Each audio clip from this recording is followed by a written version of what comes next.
Welcome to the Real Estate Disruptors podcast, where we bring you the game changers, the innovators, the bold thinkers shaping the future of real estate. We're your hosts, Mike Webb and Amir Habibzadeh, and each week we will dive deep into the strategies, trends, and disruptive technologies that are transforming the industry. Whether you're a seasoned investor, a real estate professional, or just curious about what's next in the market, we are your go-to source for the insights, inspiration, and need to stay ahead of the curve. Get ready to challenge the status quo and rethink what's possible in real estate. Let's dive in. Hey, welcome back to the podcast, everybody. I am Mike with my co-host Amir. Hey, good morning, everybody.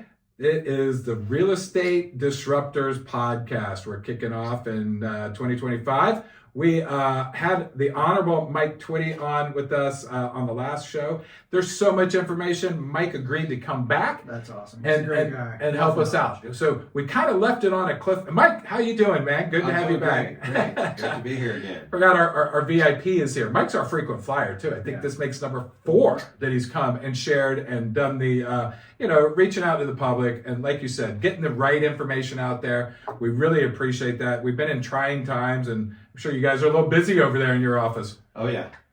Lots to do on top of our normal duties. So but we're just trying to help people, give them some some facts and some answers in a time that's there's a lot of uncertainty. Yeah, they need to cling to some advice that they know they can take to the bank and is accurate. So listen, we left this off hanging on there might be some kind of tax relief for the homeowners out there, the taxpayers. Do you got any kind of thing that they should know about to save some money? Yeah, there's a potential partial property tax refund that they can apply for. So those that were displaced, their home was basically uninhabitable for 30 days or more, they can submit an application to our office. It's like Department of Revenue 465 form, but they can find that easily on our website and make that application. Again, right now we're building out a web form to streamline that even more, to get away from a PDF type application. So that should be operational. So if it's 30 days or more, they're able to apply for a partial. That's awesome, because we know we've got we know employees, staff, everything that are displaced right now, still living in hotels. Yes, and they have up until March 1 to make application. So March 1 of 2025 is the deadline to make that application, because we really want to know how many days they were displaced. That becomes the numerator in the equation. It's number of days displaced over 365. So if it's Helene, that's roughly about 25% of the year. Yeah. And then it only the calculation is only based on your structure value. We're back to structure value talk again. So it's what your structure contributes to your overall property value. So let's say that was 33%. There are a lot of properties it's about a third. So 33% times 25% times the tax bill you paid in 2024 turns into your refund. Hey, that's really good stuff for Pinellas County to come out and do that for for the residents and whatnot. And that's where I think when we were talking last week, people need to just everything got into chaos, but if they just slowed down and backed up a minute, systems are in place to get people back to maybe being whole or helping them out. At least there's a lot of different programs, and so whether they got to do a forbearance with their mortgage and whatnot. Now, Pinellas County has a refund with property taxes, so they don't have to, forfeit that. So with the refund, is that a credit that's going to the next year's, or is that going to be actual cash coming to them? Or it's actually a true refund that comes back in early 2025. Okay. So it's a refund against your 2024. So unfortunately, they have to pay their 24, but then they make the application for the refund, and the tax collector. We process the numbers. We do the math because I think we're better at the math than the tax collector. And then we I do too. And then we send that on to them. Then they issue the refunds. Okay. Well, that's nice. That's kind of like not a way you should use your savings plan, but I'll take it. Again, right. Anytime you get a check in the mail versus a bill, it's a good day. That is definitely good stuff. Yeah. People just need to keep in mind, in a lot of cases they might have had they already have a Save Our Homes cap that's really protecting so much of their value. Yeah. And a high percentage of their value is in their land and their extra features. So they may not be getting back as much as they thought, but I just want to lay that out, and they'll see the formula how it works when they make the application. So Mike, I know you guys are so busy over there, and your site is so just kicking rear. I love it. Ton of information. Everything you need is on there. But if you find some people that sometimes just can't dig around and find the site, what's the best way for them to contact your office? You have a chat box on there? Or do you want them to call? Do you want them to email? Do you want them to send a smoke signal? Sure. What do you want? Yeah. So the easiest way, first of all, the phone, our average on hold time is 9 seconds. So I think that's up 2 seconds from the last time you were here, Mike. I think it was 7. Well, we've had storms to deal with. So yeah, the phones have been busy, but we get them triaged very quickly and get them moved on to somebody that can answer your particular question. So we're going old school. We're just calling on a phone. That's 727-464-3207.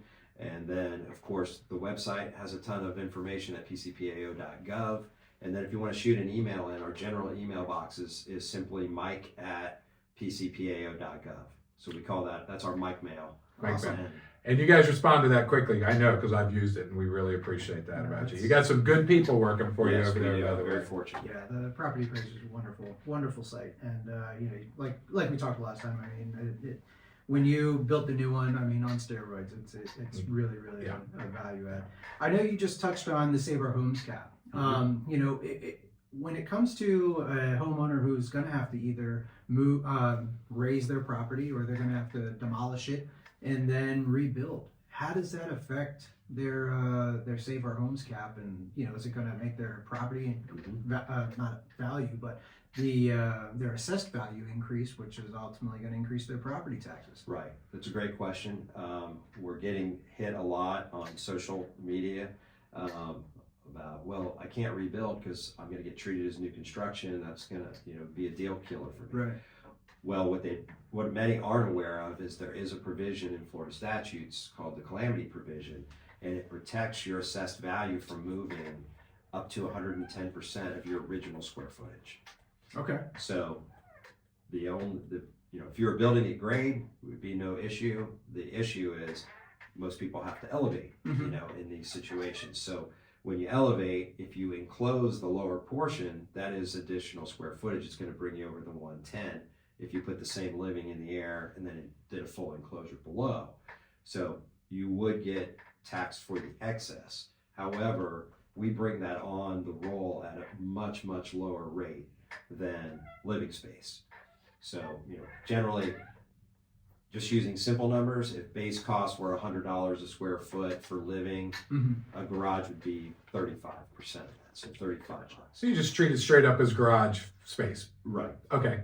Right. Garage or utility. Okay. You might have an entry. Generally, you're going to have an entry.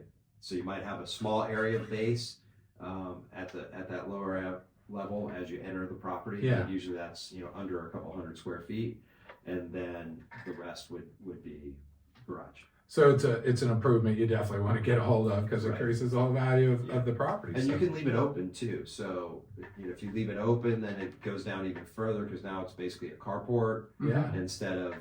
So you can be down in that 15 to 25% ish kind of range. Yeah. Gotcha. No, that's great that you guys are putting that together. So when it comes to, is that the same with a commercial building? If some of the residents own a commercial property? So the calamity rule applies to commercial as well. Okay. So homestead or non-homestead property, the 110, same way.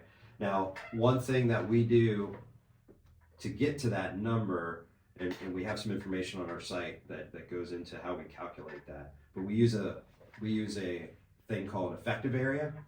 So as we talked about, a garage is 35% of base. We do basically a weighted average of all your square footages and apply that weighting to get to this effective square footage. That puts everybody on an apples to apples basis. Right. And then we need to know, okay, what are you going to end up with, so we can identify those sub areas and figure out, should that be 100%, should that be 35%, should that be 15%, and then get a new effective area to compare to figure out what that excess is going to be. Understood. I know that gets complicated, so what we're trying to do internally, I'm challenging staff with building what we're calling a calamity calculator, which will allow people to get an estimate of the tax delta or tax change. Sure. Between where they are today versus where they would be with a new build. Gotcha. And is there a timeline that somebody has to have the repairs done or rebuilt completely by, or they're going to lose it, or anything along those lines? So the timeline is you have 5 years from the January 1 following the event to pull your first permit to start your rebuild activity. Gotcha. Okay, so for this, they have until 2030, essentially 5 years from January 1 of 2025. Is that correct? Yes. Okay. So get it done. Yeah. Yes. Yeah. Don't mess around, guys. Yeah. And that's a recent statutory change. It was 3 years, and it actually effectively becomes 5 on January 1 of 2025. Okay. All right. After the rebuild, the repair do they need to do anything to submit to your office for the homestead exemption? Do they need to reapply for homestead? How does that all work? They don't need to reapply. It's very good for them to communicate with our office and just let us know their intentions, just to make sure they don't check something wrong on their homestead renewal that we send out each year. Mm-hmm. That says, oh, I left the house, or I'm renting it, or if they want to keep their homestead intact, they need to do so and not apply anywhere else. We will address it appropriately. We can reduce the structure value, because they're going to knock it down. So it's always that snapshot of time on January 1. Yeah. So if it's demoed before January 1, we'll typically we'll pick up on the demo permit. We'll send them a letter. We call it a demo letter, and it'll say we found this demo permit. Do you intend to continue to make this your homestead? And we give them the rules of the road. You just can't file anywhere else. We'll keep homestead on it. It'll keep the Save Our Homes cap on that property until they come back. And then on calamity, it's a little bit different, because on calamity, you literally get you start with the exact same assessed value that you left with. Okay. As opposed to if you just were to knock your house down, you're going to lose the improvement value, and then you're going to scale down your Save Our Homes cap will be based just on land, and it'll prorate down slightly. So in that scenario, the person would, if they demolish their property, going to rebuild, they essentially can't go and purchase another house and make that their primary. Right. They can go buy it. They can live in it. But if their intent is to keep that calamity damaged property as their homestead, just leave your homestead there. Gotcha. Yeah. If you filed homestead someplace else in the interim, then you just lost your cap, correct? Right. And it's going to get pulled, and then you'll lose calamity. And understand what that cap is. That's the difference between your assessed value and your taxable value, and that's a big deal if you've been there for anything more than 3 or 4 years. Right. And now. some people think, well, I'll port over to the new one while the other one's being built, and then port it back. But they're going to lose in that math, because the calamity is really holding that down in most cases. Gotcha. So it's better for them to go and rent someplace else. Well, everybody's situation is going to be different. Right. You're not going to lose, as long as you keep the homestead on this property. That's going to be your best bet. So based on our 4 interviews with you, or opportunities to have you come in and speak to us, my daughter's building a house. Okay. She's supposed to get a CO on like the 29th of December. I suggested maybe she should get that CO on like January 2nd or January 3rd. Was I doing anything wrong to her on this, or how would you look at that, Mike? Well, the statute reads substantially complete. Oh, it says not CO. It doesn't say CO. Oh, so she might as well go ahead and move in early. Well, if she wasn't substantially complete, she would be treated as land for 2025. However, if she's deemed substantially complete, it's going to go on the roll. So it has nothing to do with the CO. It has to do with live there. We use that as a baseline. Okay. But sometimes it's right there. Okay. It's like, well, I haven't, we still have another coat of paint on this one wall, or this or that. Gotcha. We haven't put the shrubs in out front. But okay, gotcha. So I can help her move on the 29th or 28th. Well, so the good thing about that is she can apply for homestead for 2025. Yeah. Which otherwise she would have to wait, and then you're subject to what the market does. Yeah, and delay in building your cap. Right. So okay. And so in 2025, I think we just passed an increase in.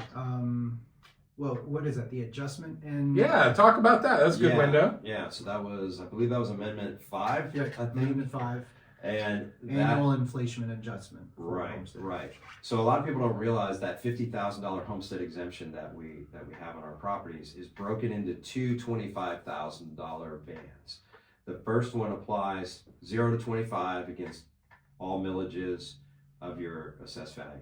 The second one applies from $50,000 to $75,000 of assessed value. Believe it or not, we still have a lot of properties, especially old senior condos and owners been in for a long time. They still don't break the full 75, so they don't even get the full 50,000 of homestead. So they're mad that it's not kicking in right at 26,000. Right. So what this will do now, that second band applies to all millages except schools. So in most cases, depending on your tax district, schools can be as much as a third of your tax bill. Right. So that piece is not exempt in that second band. So what this new amendment that was passed does is it allows that second 25 to grow, so that exemption can increase over time based on the consumer price index. Okay. So the same CPI that we use for homestead for the 3% cap or CPI, whichever is less. Yeah. Well, in the case of this, you'll use that CPI. So if it were 5%, that 25,000 would be multiplied by 1.05. It would grow by that much, and then it would be cumulative each year. Okay. It could continue to grow. So while it will start off fairly nominal, over time, it can at least. Have you guys run some projections on it? You think that what the average, we're talking average homes now is $400,000, so everybody's going to get, a large percentage is going to get that second exemption. And now it's going to be small. It's going to be, I could probably take you to lunch, probably not dinner. Okay, probably lunch. So maybe we should have passed this like 4 years ago when we were having double-digit inflation. Right. Okay. Yes, and there were different flavors of adjustments to how homestead would inflate. Senator Brandis actually had one that would have tied to the home price index, and that would have allowed it to move at a much greater clip. But that one, we couldn't get that one through. Gotcha. Yeah, I get, this is not a political show, but I get a little cringy when, the increases in values we've had, and I still see some counties and municipalities pushing for tax increases. And I know you hear a lot about that, but you have no authority over it whatsoever. But, they should be able to self-fund pretty well what happened in the values in the last 3 to 4 years, I would think. Well, yeah. I've been a proponent of, I love if a taxing authority can, seriously consider rolling back, even if not fully, at least partially, to allow people to enjoy the equity in their homes and the rise in value and not necessarily have to pay additional taxes on it. Yeah, I would think we could do that. Do you ever see Save Our Homes being sunsetted at all? No, it's with us forever. There was no sunset provision in law for it, and when 64%, just in Pinellas, 64% of your homeowners are homesteaded, it would have to go to a constitutional amendment that would need a 60% vote to overturn it. So it's never going to happen. So I can do that simple math in my head, and I don't think it's going to work.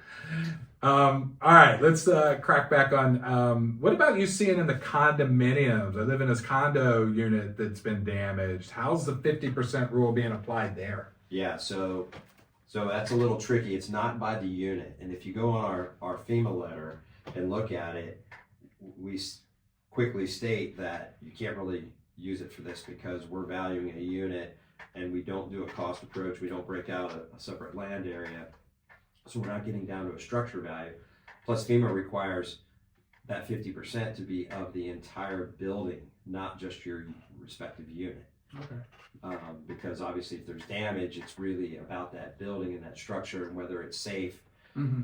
Now, that actually helps a lot of condominium owners because the ones that were impacted are generally the older, pre-firm, at grade, built prior to 75, and only the first floors were impacted Right. in most cases. Okay. So the value from the rest of the building helps buoy them up.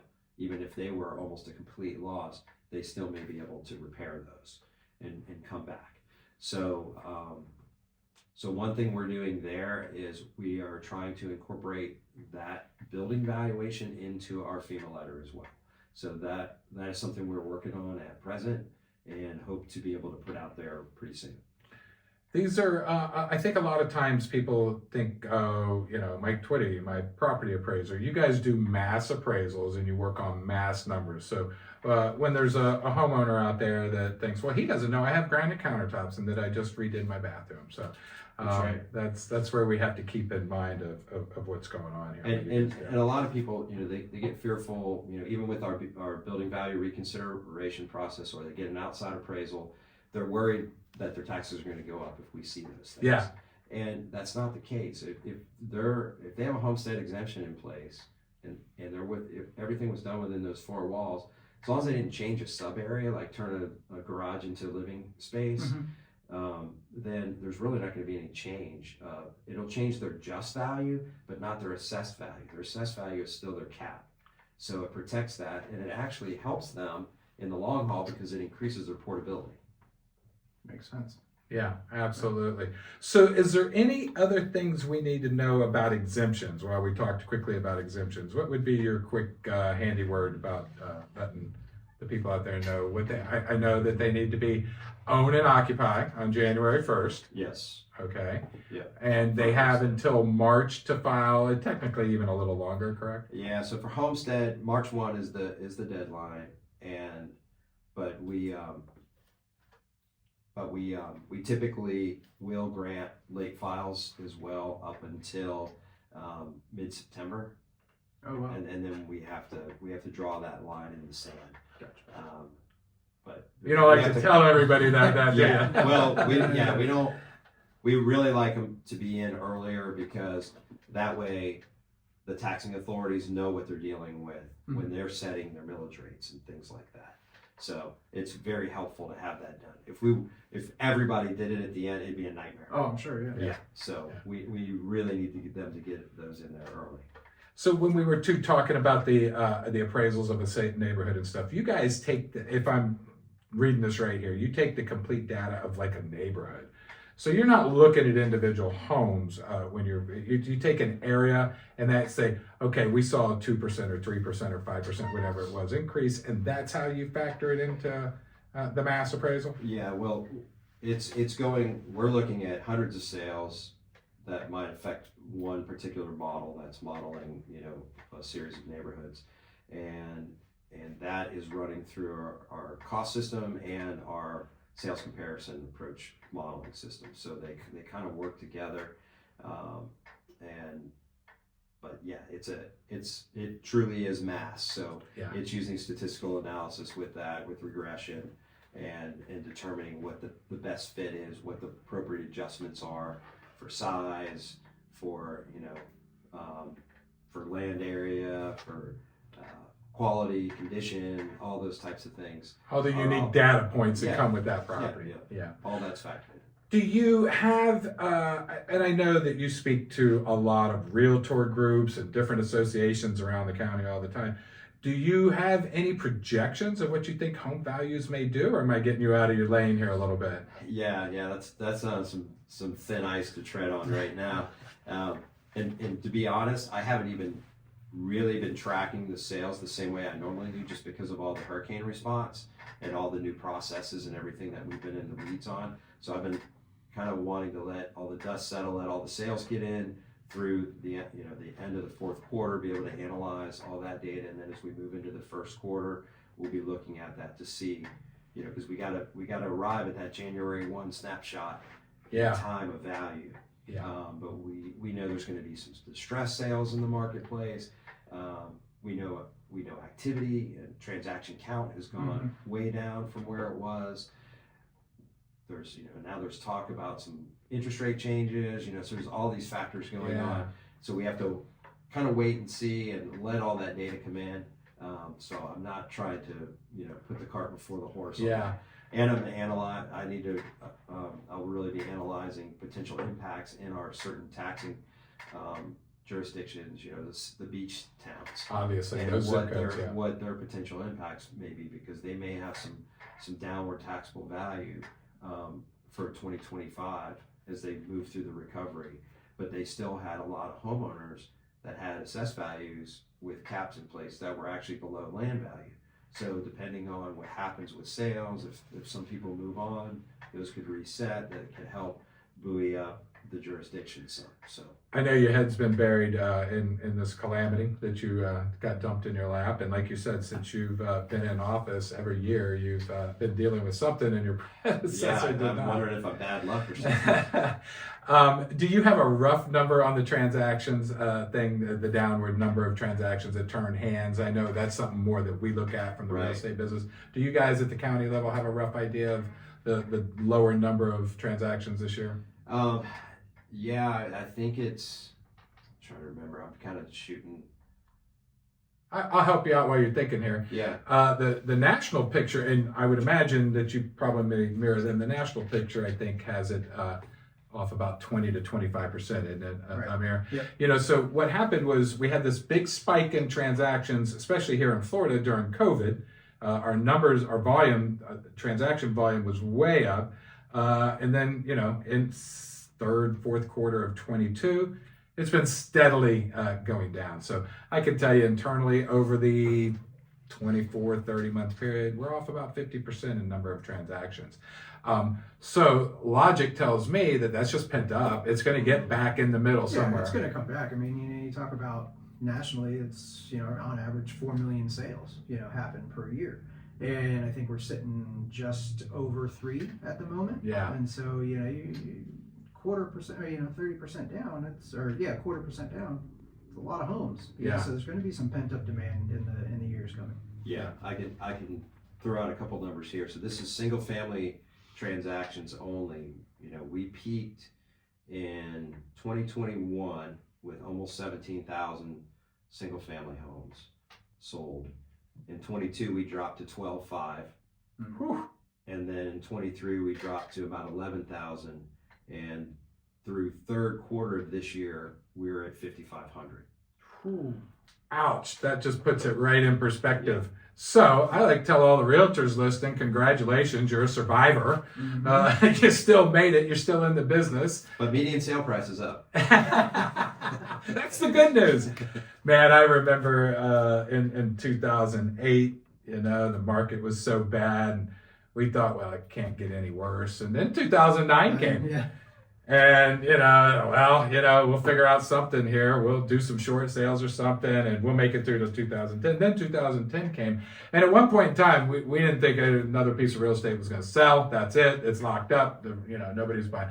Things will come back. We know that. We all know that. So you're at 50. We're, Pinellas County is at 5,500 transactions through the third quarter. So single family. Yeah. And so 55, and if we put another 25% on that, we hope to be at about 7,000, something like that. So that's got us off about the law of large numbers. I look at, we're a large brokerage. Mm-hmm. We mimic what happens over there at the pro. And that makes sense because we were at 11,000 last year. Yeah. So we're all there. All right, so I need to talk to you something about really, really, I think important, near and dear to me. Back 10, 15 years ago when I was drinking a lot of sodas, I used to like Code Red.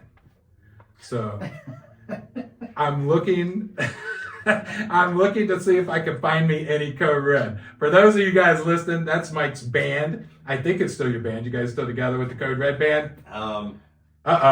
Maybe not. This happens with bands. So I know the first You have time to I catch had our you. behind the music episode. So I know the first year I brought you on, you were telling me that you guys were just about to go do a show down at Ferg's. Well, is Ferg's even still there? I don't think their cash cow Tropicana Field is there anymore. So I don't know, man. You guys got any gigs coming up? You doing anything fun out there? I know this is a January thing, so we haven't really booked anything for 2025. Okay. So we're kind of taking the holiday season off and regrouping. Okay. I got a couple of little private things, but that's usually with just in a duo format with a drummer friend or one of my sons. Okay, that's cool. Yeah. That's cool out there. All right, so that was a political speak for the, they're working on relationships with the band. I get it. I know how bands work. All right, so final thoughts, Mike? What do you got wrapping up here? What do you got to tell the folks out there? Just again, want to let people know. Make sure to reach out to us. Any questions within our lane, and our lane is fairly wide. We can but please don't ask building department questions. And we don't have surveys. A lot of people think we're the keepers of surveys for some reason. We do not have those. But we can handle parcel splits and combines, and we do the mapping countywide.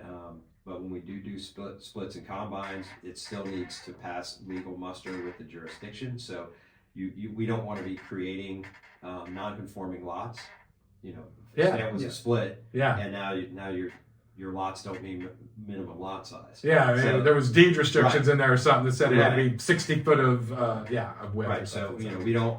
Part of our duty is to not create land that has no value. So we don't I want to can't do access that. it from this Yeah. road. That doesn't do us any good, does it, to collect So those we get taxes? some of those kind of requests, but our main functions are obviously to value every Yeah. parcel each and every year, whether it's real estate or tangible personal property, which is mostly your business equipment. Mhm. So that's about 450,000 parcels, and then we administer all those exemptions. So it is exemption time here in the first quarter of the year up to that March 1. So we encourage people, if they want an exemptions checkup, tune into our public ed session that's going to be in February. They can either come in person or register to get a link to attend virtually, and we'll have a bunch of exemption specialists on. But if they come in person, it's really good because then before or after the session, we actually sit with someone and actually review exemptions you have or exemptions you may not even realize you qualify for. Wow. And you may learn about through the session and then be able to apply for those. That's pretty cool. So that could be, widower, disability, like veterans exemptions, those types of things. And, there could be some savings there for people. Yeah. Low income senior, those types of things. Yeah, and this show, as you know, you're at the Charles Rundberg Realty office here. Is our listenership is realtors. Realtors, what a great way to reach out to your customer base and remind them about their exemptions and get them in front of this. Be able to speak a little bit knowledgeable, intelligent about it, enough to point them towards Mike's site at least. And if they were interested in that meeting, they just find it on the website. Yes, we'll post it on the website. We've got a whole section. Once we're ready to put that up live, it'll be there, and they can register for it. Okay. And I want to encourage your listeners and especially your realtors. Follow us on social media. We have a Facebook site, and we deliver a lot of that stuff very timely, and it's a great way to have those additional touches with your clients. Yeah. And gives you an opportunity to stay in contact with them, but give them some very valuable information that's very timely. Yeah. We also have e-newsletters that are also very timely that people can subscribe to. We have one just for real estate professionals, and then we have one for property owners, and then we have another one for business owners. So just go to your site and subscribe. That's right. And that's great content for you guys too. Yeah. I'm I was listening. looking for those touch points. Yeah. Just putting out a newsletter specifically for realtors. So Good stuff. Facebook, any other social they should follow you at, Mike? Just Facebook is Okay. where we are right now. We also have a YouTube channel, so all of our sessions that for public ed get posted to our YouTube channel as well, so they can go back and look at that archive over the last several years. So great information there about tenancy, people talking about putting their property in a trust. We have an in-house attorney He does a great session on In the Weeds with Deeds. Don't trust yourself out of your homestead, guys. Yes, Be exactly. careful. There's a lot of pitfalls you can fall into. We always encourage people, if they're setting up a trust and they're going to put their homestead in it, have us vet the trust document. Look at the language in there before. That is such a valuable tool that you provide, folks, because most, I don't want to say most, but there's a lot of estate attorneys that kind of get the language wrong, and they, the beneficial ownership clause that's in there. Have Mike's attorney take a look and make sure your paperwork is fine. Yeah. Our exemptions director is also our in-house attorney, so it's perfect. So he's reviewing it. Nice. We have that uniqueness that allows us to do that, because normally we wouldn't. We can't provide legal advice and all those types of things, but he's sitting right there and he's the one that. I'm an attorney and I can tell you that this exemption's not going to fly. So I like that. Amir, you got any closing thoughts? Mike, as I mentioned before, I think you're doing a great job in office. Yeah. And, your website that you unveiled was phenomenal. It helps me in my business every day. The tax estimator that you have on there, great tool. And I think, a lot of realtors who don't know about it should know about it, and inclusive of lenders too, should know about that. Absolutely. Yeah. Absolutely. Yeah, we all know about those calls that come in. But, I really appreciate you being here today. Thank you so much. Well, I appreciate you guys having me. We do. We appreciate you. All right, guys, with that, we will wrap it up for this week's edition of Real Estate Disruptors. Thanks, and we'll catch you all next time.